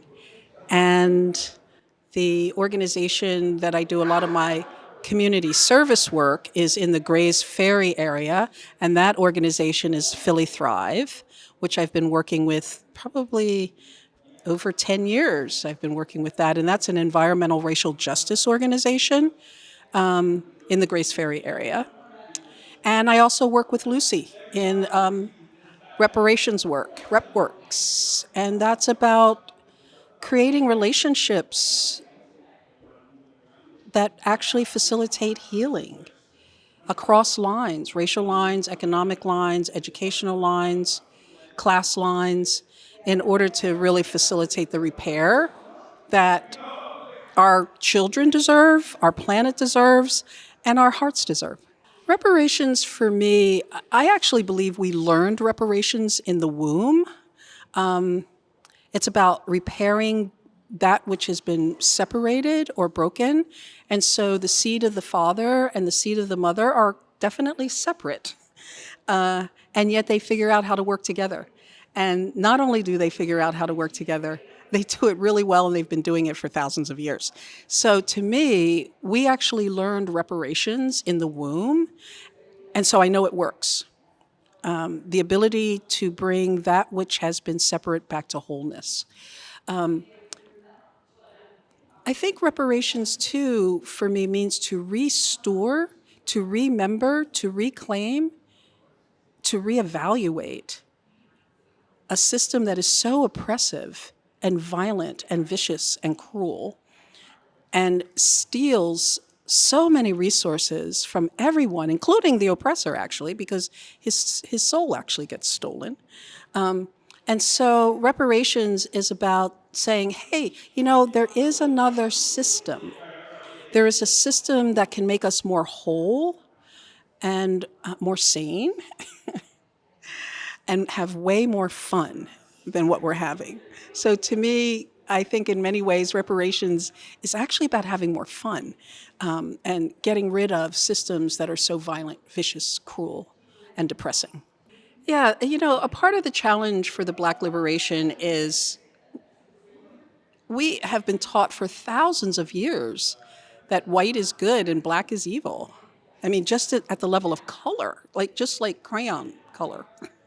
That the good guys wear white hats and the bad guys wear black hats, and angel food cake is vanilla and devil food cake is chocolate. And so you have all of these imageries, all of this imagery around dark and black being to be feared. So I think that is a challenge for Black liberation, Black movement, because of the historical coding that dark is to be feared. However, even though there is a long history of oppressing Black liberation, I think more and more people are starting to wake up. More and more people are starting to recognize that when any one group of people are oppressed, we are all interconnected. And so that means in some ways everyone is oppressed. And so there's an awakening that's happening. There's also an awakening at the level of people recognizing that those who have been oppressed and marginalized are actually the ones who know what needs to happen in order to facilitate change and transformation, and that we need allies in the struggle for everyone's liberation. So I think Black liberation definitely has its challenges, but I think it is also a part of the evolution, that it's time to reclaim Black and recognize, as it was spoken long ago, Black is beautiful. However, the whole universe just happens to be surrounded by darkness and Black, and we need to learn how to embrace it rather than be afraid of it. So I think most people understand pyramids, and you recognize that often those who are at the top of the pyramid tends to receive most recognition, power, and resource. And as you drop down on that pyramid, you then have to garnish resources of military might in order to keep that position in power. And that military might is robbing financial resources from everyone who is beneath the top of the pyramid. So often what I will say to people is, the pyramid is ancient, it's old, and it works for a few. And I encourage them to think, could you use more joy? I actually use joy as a measuring stick. And I usually will say to people, could you use more joy in your life? And often people are like, well, sure, I could use more joy. And then what I say is a part of the lack of that joy is because we have been conditioned into a pyramid, capitalistic, superior to inferior model, and your body is exhausted from that system. And you haven't even been taught that that is the system that's exhausting you. You think, you're not doing enough. And I'm going, actually, you're probably doing way too much. And it's the system that needs to be questioned, and that a part of that means in an oppressive system, we need to reclaim our imagination, because we're going to need to imagine beyond an oppressive system, a liberatory system. But we have to become more creative in the process of doing that work so that we can play more and dance more and drum more and sweat more. Yes, how I've seen transformation and healing, one, is we're learning actually how to practice deep listening. My experience is most people actually don't really listen to each other because they're busy preparing what they're going to be saying as a rebuttal or an argument, or because that's what college teaches them what to do. And so they're really not fully present. And so what Reparations has been doing is really supporting community members in reclaiming the power of deep listening and really seeing the effect and the impact of what happens when a person really feels fully heard. So that's one. The other is creating workshops, educational programs, house parties, where people come together and actually sit in circle and have hard conversations. We're actually learning how to not talk so superficial with each other, because obviously at the superficial level, we're not going to create the movement that really needs to happen. Whereas what Reparations is doing is providing people with the necessary practice of learning emotional, I lost that word, intelligence, there you go. Learning emotional intelligence, learning how to work with your emotions, understanding how trauma affects and impacts.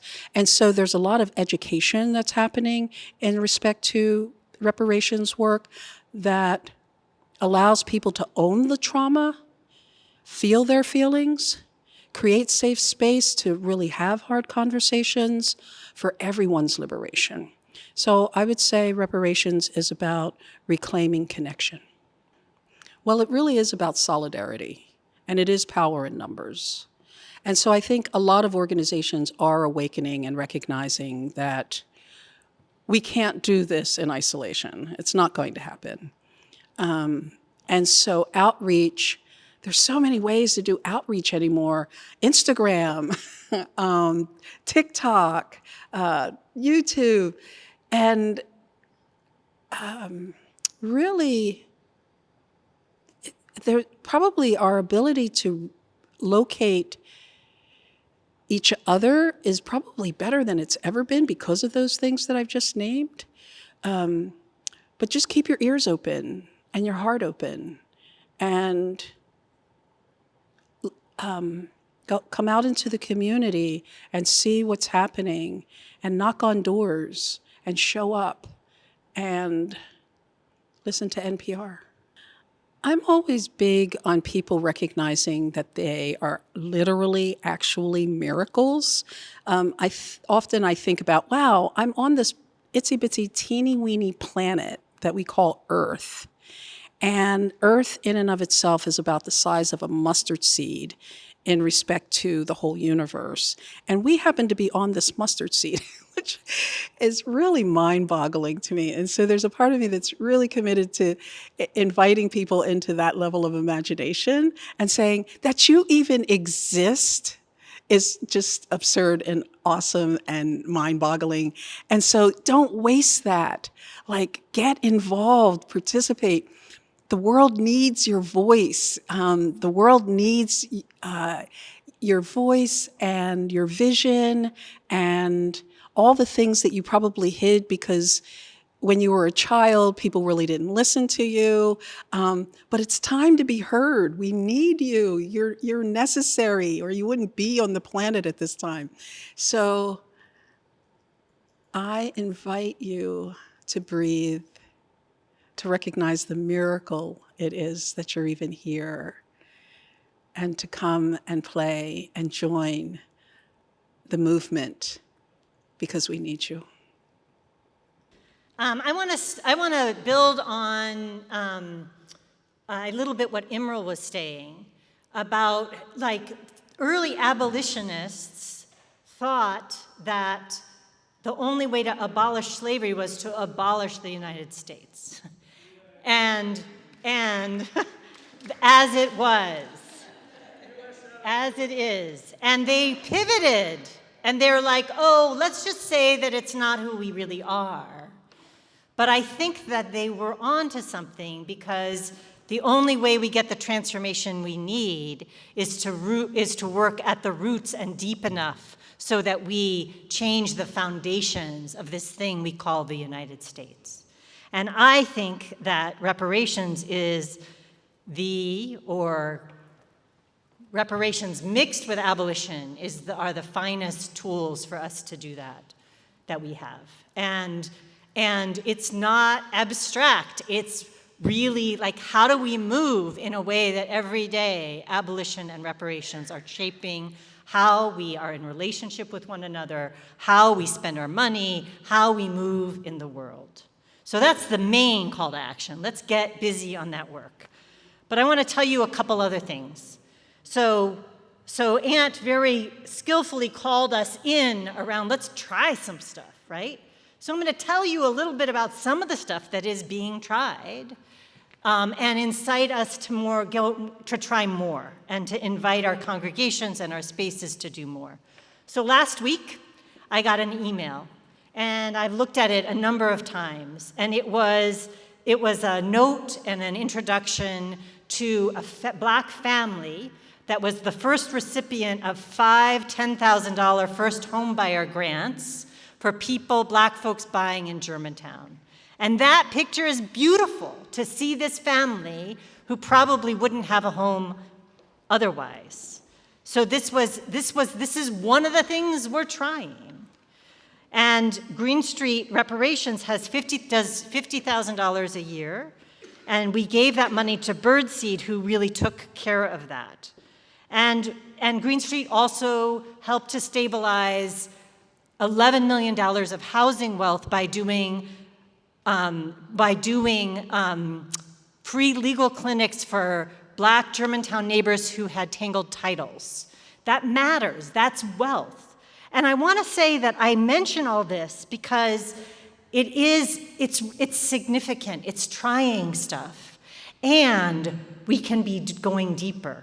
And one of the things that we're inviting the congregations to do is to move on the level of culture change inside their organizations, that personal healing, but also the whole group. And one congregation has moved to using sociocracy because they understand that that is elemental, that how you hold power is elemental. So, and they're also looking at their history and tracing their complicity so they can really offer real apology and root their reparations work in, we have done harm. They're also building solidarity relationships with Black grassroots organizations, and that could look like hosting people. Tabernacle has hosted Church of the Revolution, Green Street has too, but also deeper work. And then also like really, really moving with that kind of accountability.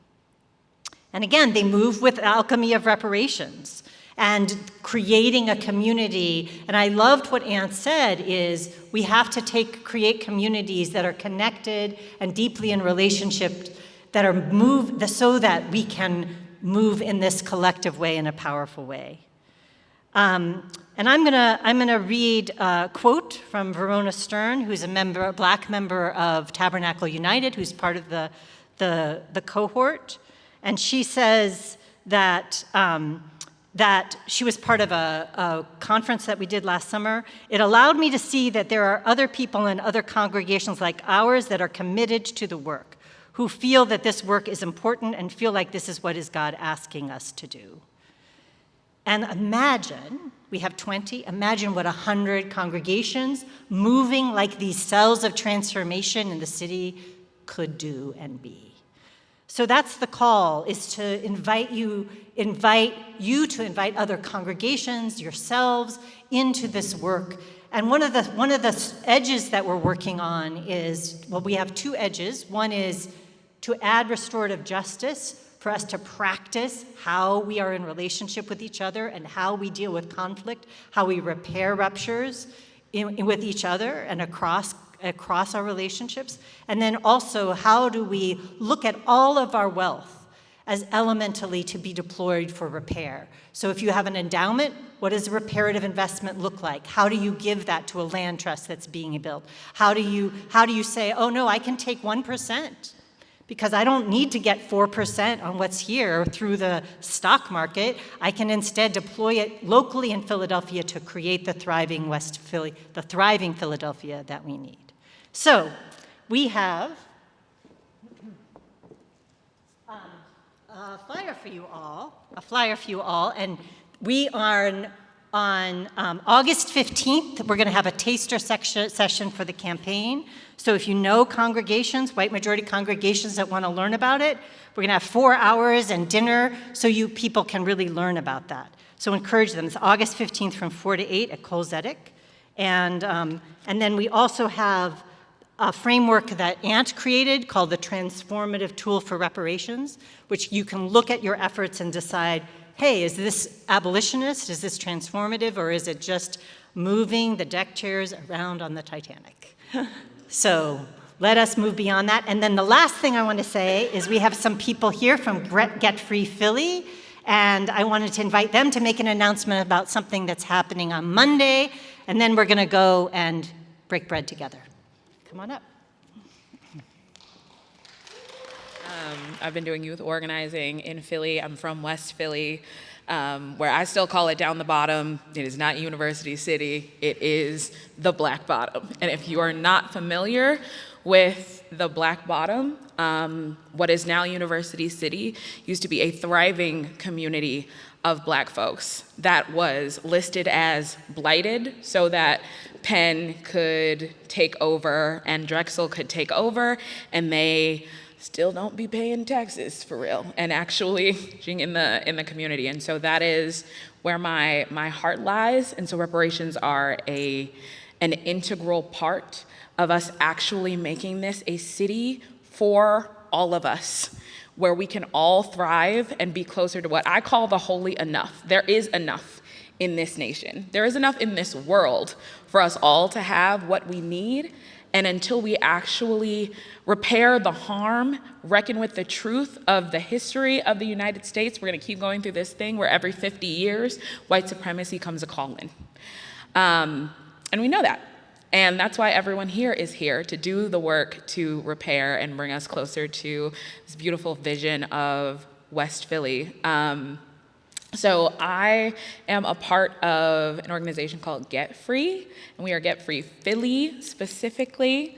And we are a group of specifically young people, folks under 35, who are organizing for reparations throughout the country and here in Philadelphia. It's the 250th of the United States, but it is the 343rd anniversary of Philadelphia, Pennsylvania.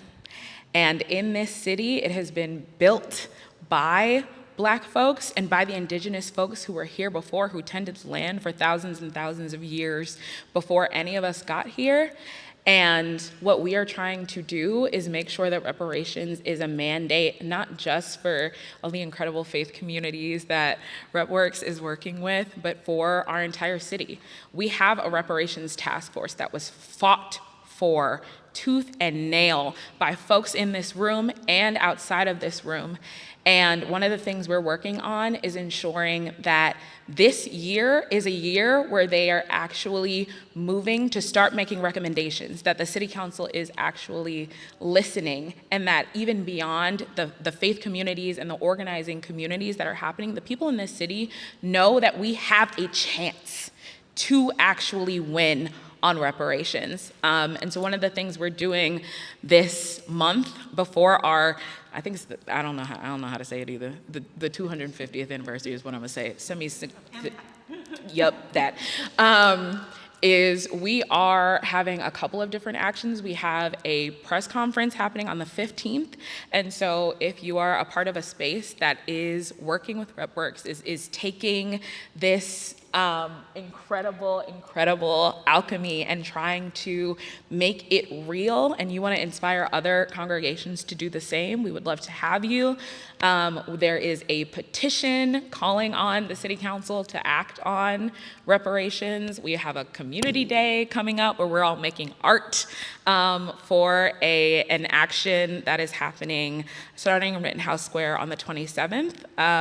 That's part of a national mobilization called All of Us, where we are calling for folks to stand up for repair so that we can all thrive. And I heard, Aunt, when you were talking about it, you were like, we've seen in the past when Reconstruction happens, when Black folks make moves to gain new rights, everyone gets freer. And we say, like, when Black people get free and when Indigenous people get free, we all get free. Period. And so we would love to have you all, and thank you so much, Lucy, for allowing me the space to talk about it. People learned about the sort of macro level of reparations, but they also learned about how this impacts our systems and our interpersonal relationships, that if we're socialized as white, we believe that our value comes from our resources and our intellect and being in charge, and that reparations is an opportunity to understand that it's our elemental spiritual selves that is what community needs and what we need to bring, and that's really healing for us. We had 3 different speakers, so Imrul Mazid and Rabbi Julie Greenburg and Reverend Greg Holston, which spoke about reparations as from different faith perspectives as a tool for really doing the work of repair. And Reverend Holston particularly spoke about how you can really understand reparations when you talk about if somebody broke a window, then reckoning with admitting that they broke a window is the first step to repairing the harm that they've done. And that when we move beyond guilt and shame, process guilt and shame for what we have done, then as Zacchaeus experienced, that you redistribute with joy, understanding that that's where liberation comes from. Ant spoke about what the blocks of reparations are, and how do you address them. And I spoke about the dynamics of white women and Black women and how to address that. We had incredible music by Aleigha Johnson and Karen Smith drums to ground us and root us. And we also made space for people to talk to each other about where they see themselves in this movement. Yeah, so we'd love for folks who watch this and are inspired by it to check out reparation.works. And we're going to have a taster session for interested congregations on August 15th from 4 to 8 p.m. for them to learn about the campaign. We have regular reparations salons. Our next one is going to be in August. We don't have a date yet. And those are Black-centered spaces for people to engage on the multiple dimensions of reparations. We also do Black grassroots cultivation, and we shout out the Black grassroots organizations that we partner with. We'd love for you to come down and be involved in some of our work. And we also have this tab on our website that says talk with us. So you can book a time with Ant and me and talk about what you want to do and where you find yourself in this movement. I think that for me, doing this work has been one of the most healing things for me. And that as a white woman, to recognize the devastation that my people, my ancestors caused, but also how their disconnected hearts were transmuted down to me. And that when I heal the damaged heart that is a legacy of being positioned as a perpetrator in white supremacy, my range of motion grows and my capacity to love really increases infinitely. And so this is personal. And I believe that as a descendant of enslavers, it's my responsibility, to recognize the benefits that have come, but also the way that this has constrained my heart and opened my heart towards reparations.